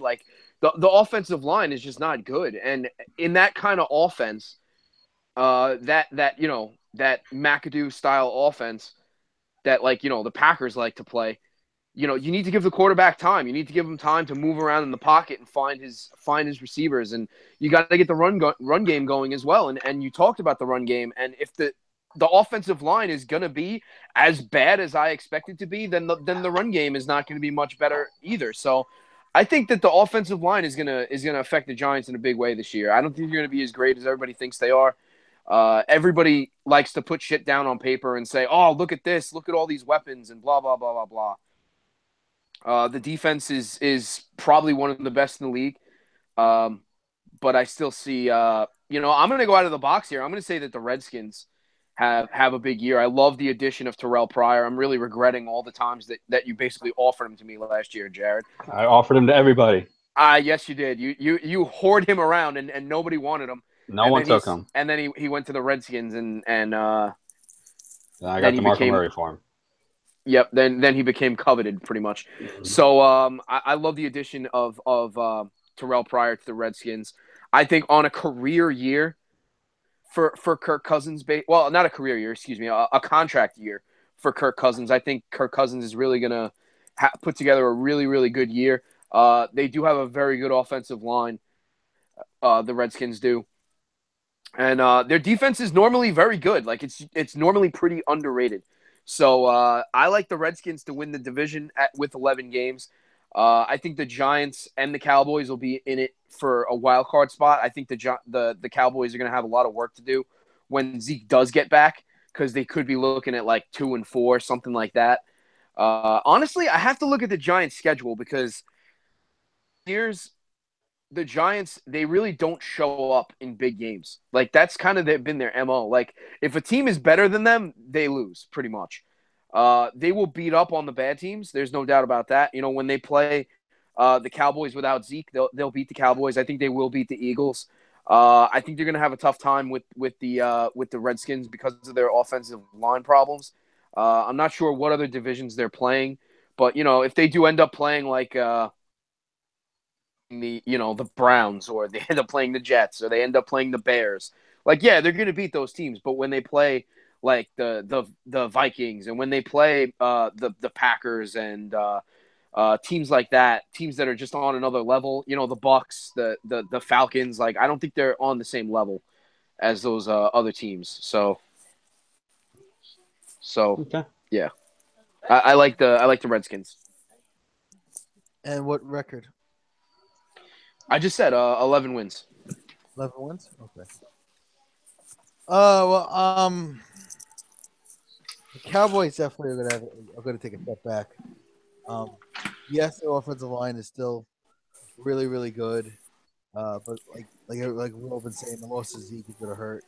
I think Dak Prescott is a step back this year. He was great last year with a great running game and a great offensive line. I don't see him producing somewhat in the same way he did last year. Could he? Maybe. I just don't. I still don't believe in him. But you're looking at that. The Eagles, they've improved. They've gotten better. The Giants are the Giants. I can't pick them to win the division.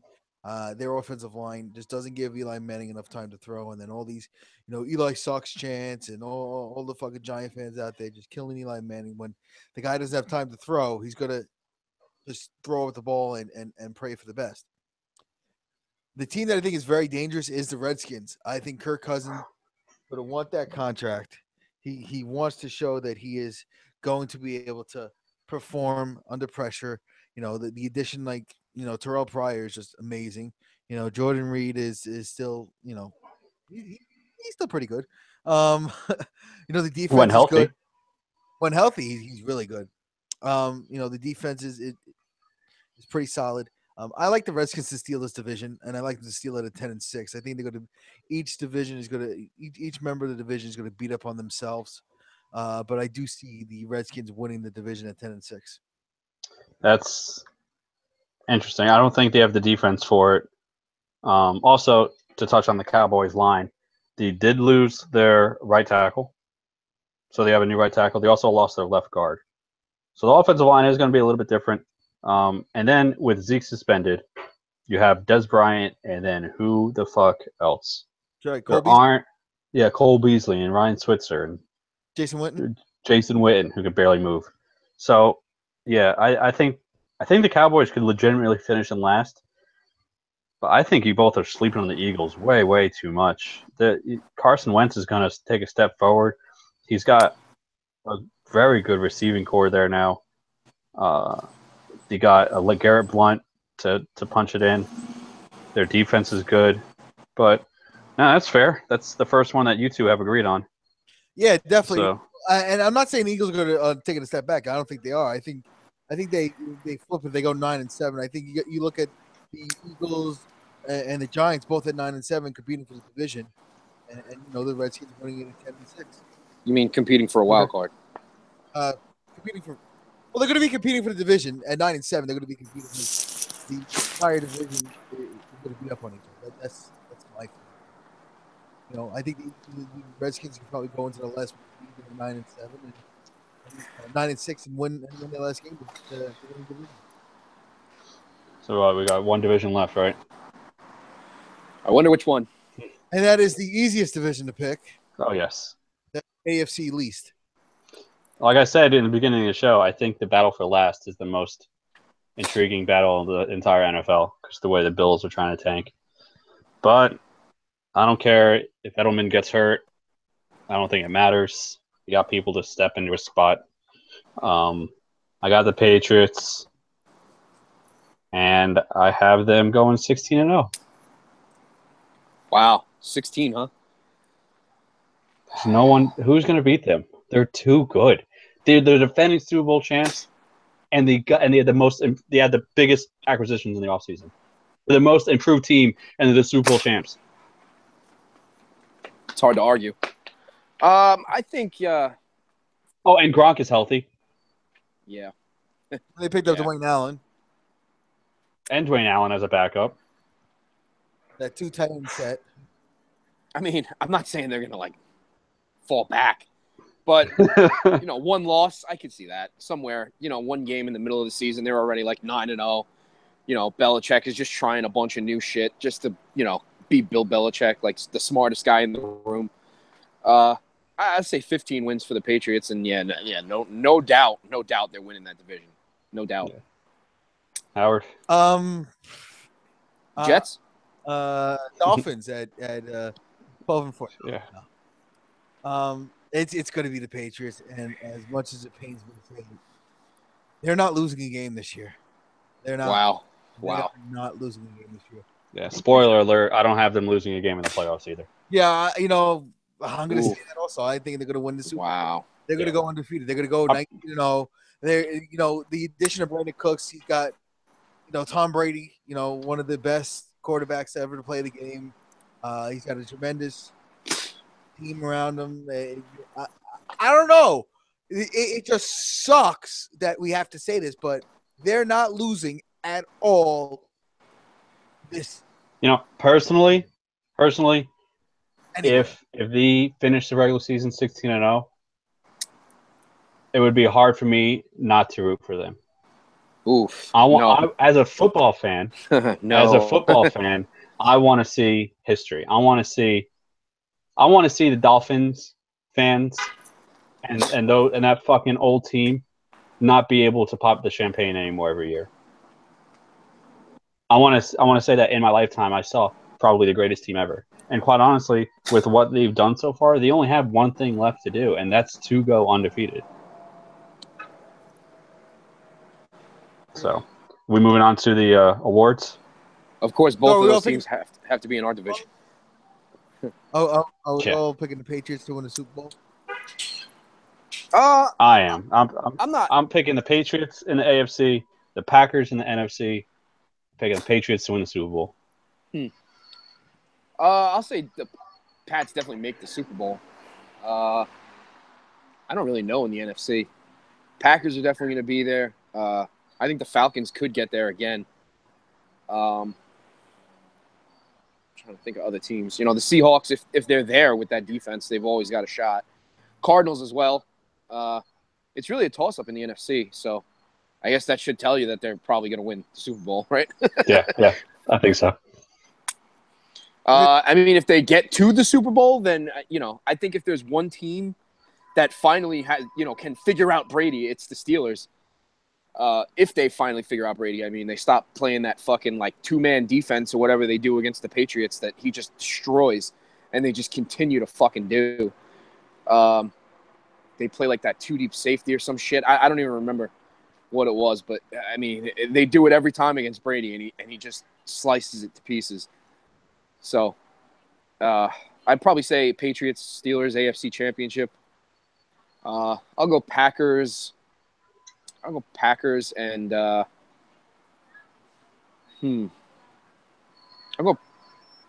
probably have to agree with Jared and say Patriots and Packers. Who do you have winning? Man, it's really tough. I guess I would have the Patriots winning the Super Bowl, I guess. Howard?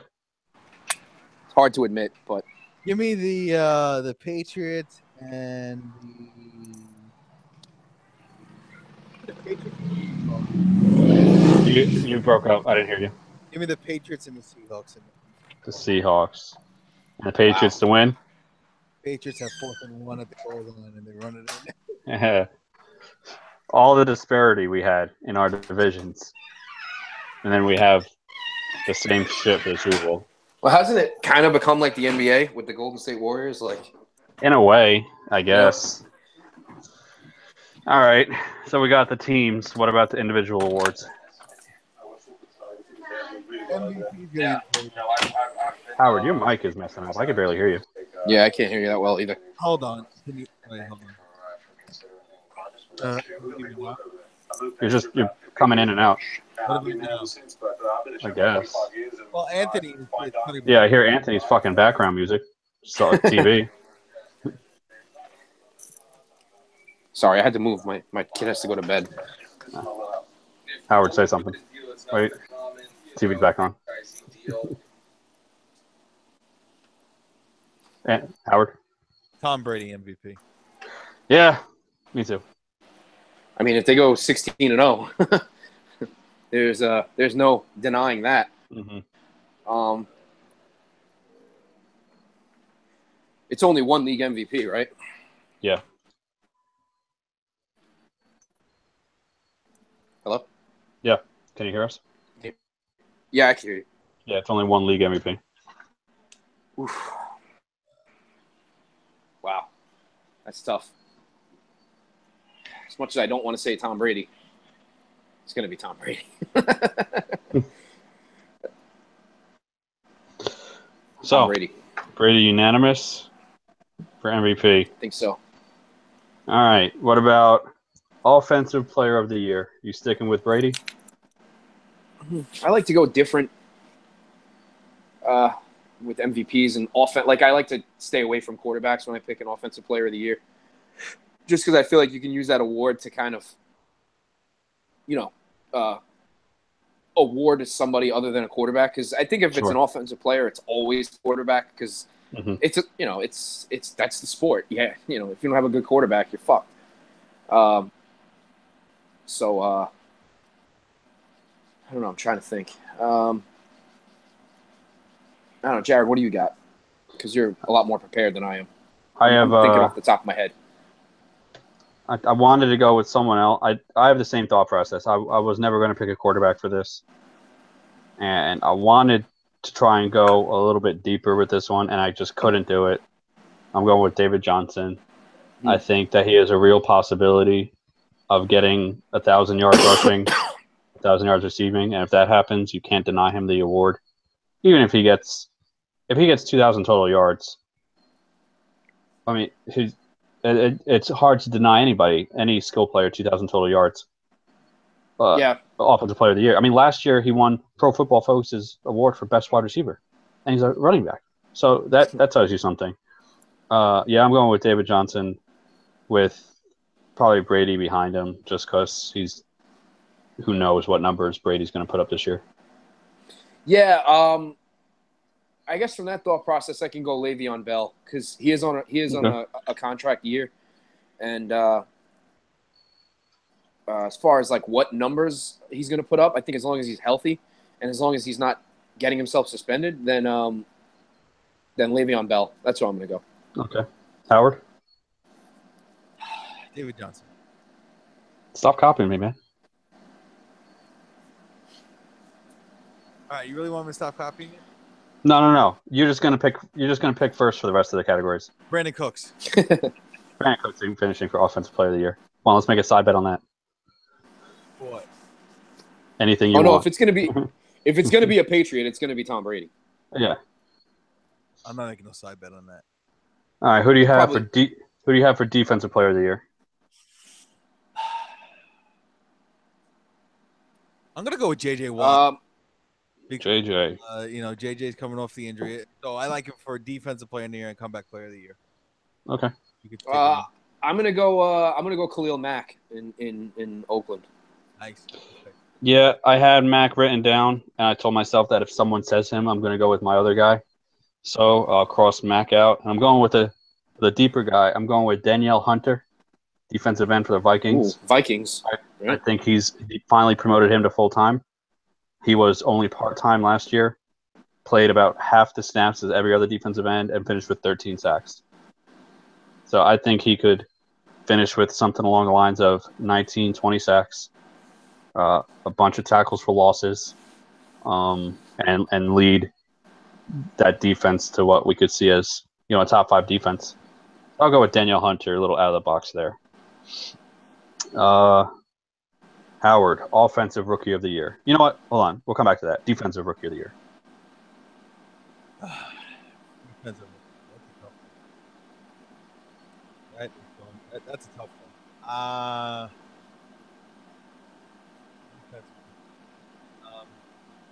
I really don't. This is tough because I don't know if there's actually a standout player. I don't know. Anthony? I'm going to go Homer here. I'm going to say our boy Jamal Adams. Jamal Adams? Puts the whole league on notice that, I think he has like a Landon Collins-like year. And I think he wins Defensive Rookie of the Year. Okay. Fair. Howard, you got your head out of your ass yet? You got a pick? You know what? I'm gonna go with Reuben Foster out in San Francisco. Reuben Foster. Not even the best linebacker on his own team. All right. I had two written down. I had two written down. None of the players you said, but the same teams, which is interesting. I had Solomon Thomas, defensive end for the 49ers. I also had Marcus May, safety for the Jets. Really? So now I got to Wow. try and figure out which one. Interesting. Well, here's my argument for May. I think that they're going to move Adams all over the place. I can see him doing like man coverage on a tight end. I could see him doing some nickel coverage. I think Marcus May is going to play a lot of center field. So I could see him finishing the year with like 7 interceptions, maybe a couple returned all the way for a touchdown, something like that. Because the Jets front seven is actually good. The Jets front seven is decent. So teams aren't going to be able to run on them. So they're going to have to throw. And I think that's where Marcus May is going to pick up some of his stats. I think Solomon Thomas is in a good situation. I think that's a really talented line. But I don't know if they're going to put him at tackle or end. They might rotate him a lot. If you put him at tackle, he's not going to get the numbers that you expect. So call it a homer pick if you want. I'm going with Marcus May. No problem with that. Offensive Rookie of the Year.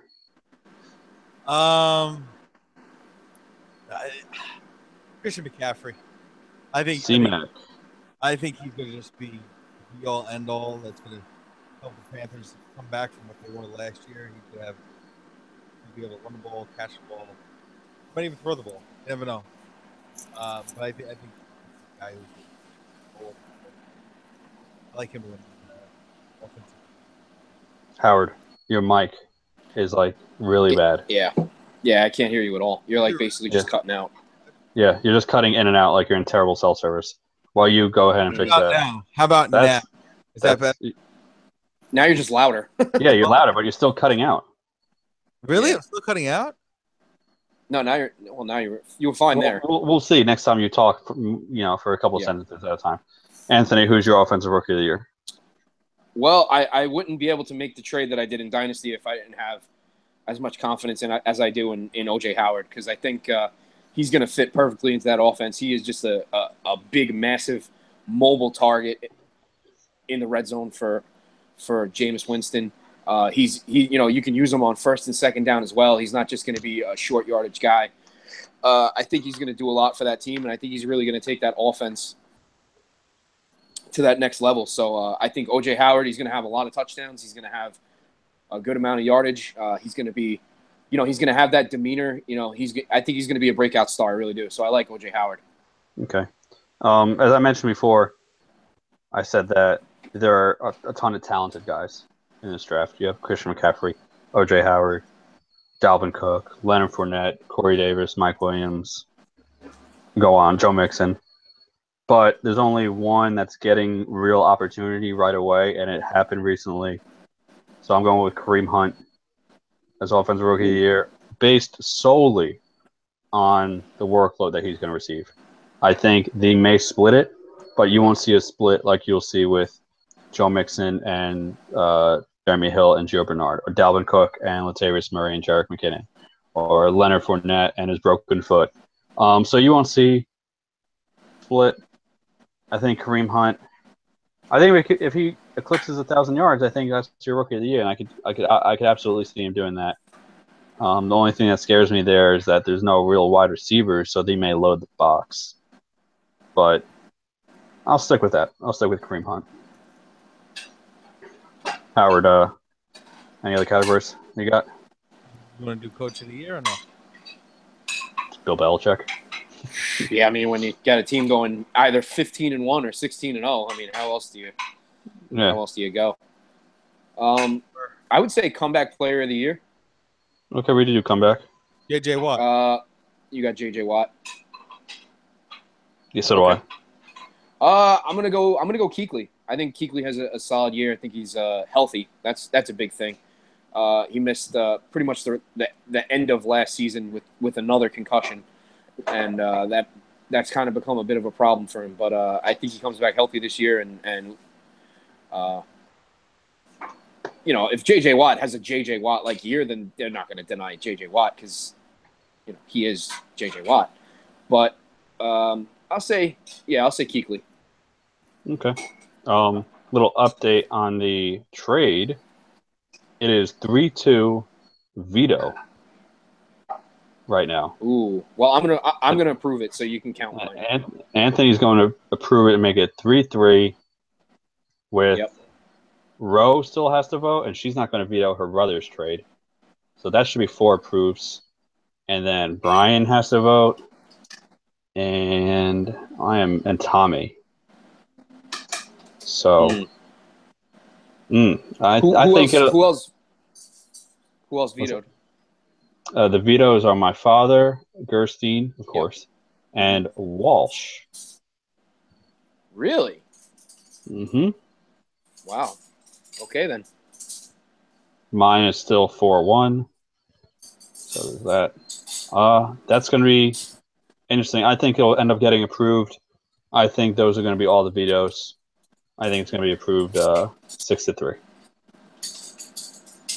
Yeah, I think more than likely. I don't think Tommy and Brian are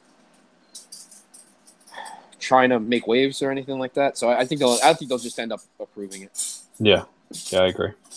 Yeah. Howard, you got anything for us? No, I got nothing. Well, we didn't get to talk about the monster trade that went down in the NBA, which was oh shit, yeah, Kyrie Irving going to the Celtics. That's right. Yeah, that happened during our redraft draft. That's right. And we didn't end up doing the show last Wednesday because, whatever reason, we just didn't do it. So basically, I think that the Celtics just created another contender in the East. I wouldn't be at all surprised if Boston get the 1 seed again. A lot of that has to do with how much the Cavs rest their players for, the big run through the playoffs. But I can legitimately see Kyrie being the guy to knock off LeBron in the Eastern Conference Finals because he has that kind of killer instinct and he has that means that if it's not for Kyrie Irving, Cleveland doesn't have a championship. Bottom line, as great as LeBron played in those playoffs 2 years ago, if Kyrie Irving isn't chipping in 40 points a night, they're not beating the Golden State Warriors. And even now, you look at it and it's the Golden State Warriors and everybody else. And even with the moves that were made, with Irving going to the Celtics and Isaiah Thomas and Jay Crowder, the Cavs with LeBron and Kevin Love and Shumpert and Smith and all those guys, I still think the Golden State Warriors are still a powerhouse, still, and basically, undefeatable. Yeah, I think this was, since you brought up the Warriors, I think this was a huge win for them because. Oh yeah, for sure. Because the one team that could contend with them got weaker. Yep. So this was a huge win for them. Big win for the Celtics. Now I should look this up. What odds do you give Kyrie of winning the MVP? They don't really give LeBron a lot of love as far as the MVP goes. They haven't the past few years. So, I don't know, man. That's actually a really, really good question. Because last year was an anomaly with what you had with Harden and Westbrook. That's true. That's true also. But listen, if Westbrook comes out and he's a triple-double machine again, you also have Paul George on a contract year. Even though it sounds like it's pretty much a foregone conclusion that he's going to go to the Lakers, he's still going to have to play well to make his money. He's still going to have to be healthy as well. So Paul George is a guy to watch next year. Always you got to watch LeBron, especially now where it seems like a lot of people are counting him out and saying like, oh, the Celtics are better. Kyrie Irving was the reason that you went to the finals and this and this and that. So, anytime LeBron comes out with a chip on his shoulder, he tends to put up numbers for sure. So, you got to take that into consideration. And then trying to think who else, man. Well, I have the odds right here. Okay. So, we got I will tell you right now that Kyrie is not even on the list. Okay. and I got top 7. Wow, he's not even top Oh. 7? No, and I think I got Jeez. sound playing. Can you guys hear that advertisement? Okay, there we go. I got it right. Yeah, they don't have the odds at top 7. So they have one with 7-2 odds is Westbrook. Where? There. Wait. Where is Hoodie Mello? Who? Hoodie Mello. You haven't heard about that this offseason? I have no idea what you're talking about. Oh, football. Mello. Oh. Yeah. Shut up. Yeah. Yeah. Okay. Yeah. Come on, man. Where's the odds? Where's the No. odds for Hoodie Mello? He ain't on there either. So Westbrook is 7-2 odds. Durant is 9-2 odds. Kyrie Leonard, Mhm. 13-2 odds. Mhm. LeBron, 15-2. Harden, Mhm. 8-1. Greek Freak, 17-2. Wow. And then Curry at 11-1 odds. Ooh. So Wow, that's kind of funny. Curry was like a back-to-back MVP, and he's kind of just become an afterthought in that Yeah. conversation. No, I think Kyrie has better. You know, if he averages 27 points a game and the Celtics win the East, how do you deny Kyrie? You know, I know he's playing with Gordon Hayward and you know, Al Horford and Marcus Smart and Marcus Morris, and you know, he's on a really, really good team, but it's the same argument I would make for LeBron James. Like, oh, his numbers are so amazing. Like, yeah, but look at the team he plays on. So yeah. the same thing could be said for Durant. The same thing could be said for Durant. You know, he's playing with Curry, Thompson, Green. You know, Iguodala's back. Fucking, they picked up Nick Young. They picked up another center. I know they brought back Pachulia. I'm trying to remember the other center they picked up. Who's actually good. I can't remember who it is, but you know, it's the same thing for Durant. You know, they're going to make the argument that, of course, he has amazing numbers. He plays on a great team. I don't know if you can do the same thing. I really don't. Westbrook was just carrying the Oklahoma City Thunder last year, so that's why he won the MVP on top of averaging a triple-double.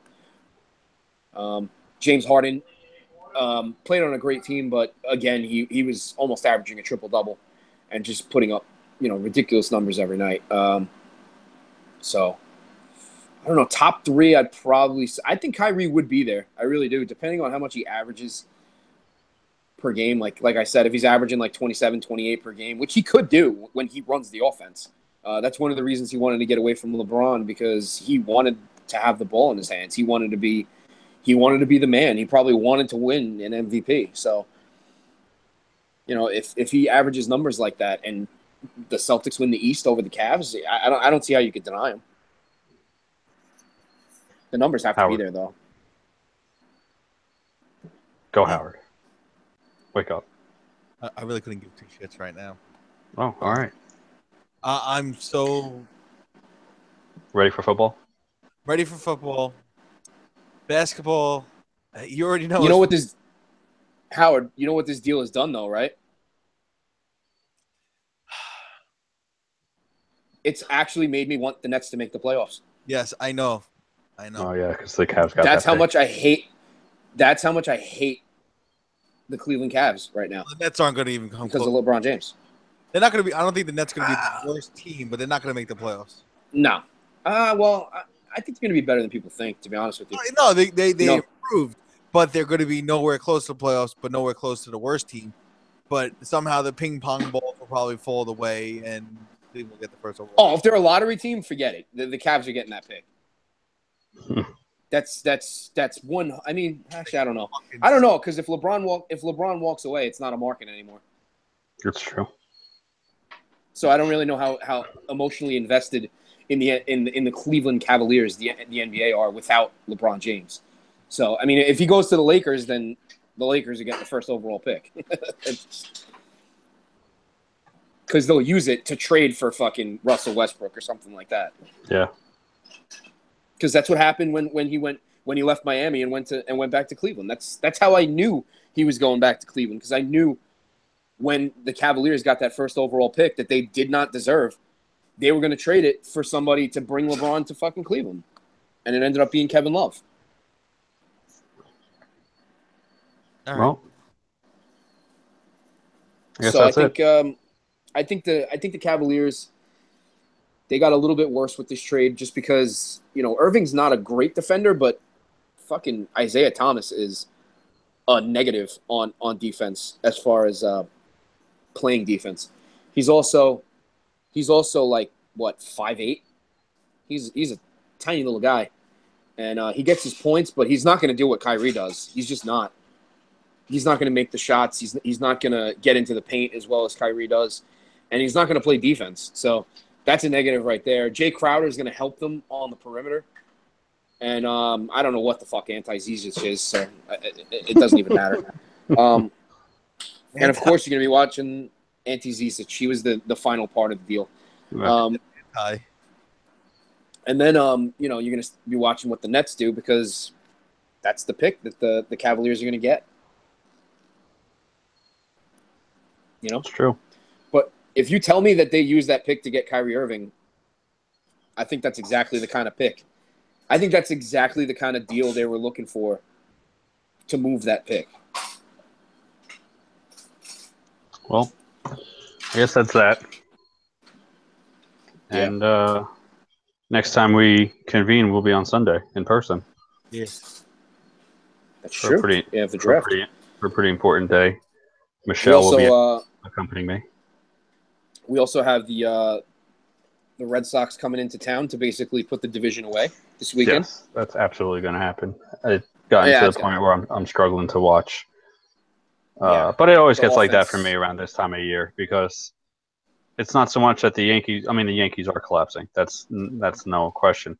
But the fact that I'm just in full-fledged football mode at this point, plus the Yankees collapse, is just making for a combination where I care more about, if Thomas Rawls' knee is going to hold up than if Aaron Judge can get a level swing at this point. So, but I got to go because I have class in the morning. All right. Yeah. I guess you want to wrap it up? All right, gentlemen. Been fun. Yeah, we're done. I guess next week, maybe. Yeah, well, we'll talk about it Sunday. Hopefully. We'll see. We'll see what All happens. All right, boys. See you guys on Sunday. See ya. Bye. Bye.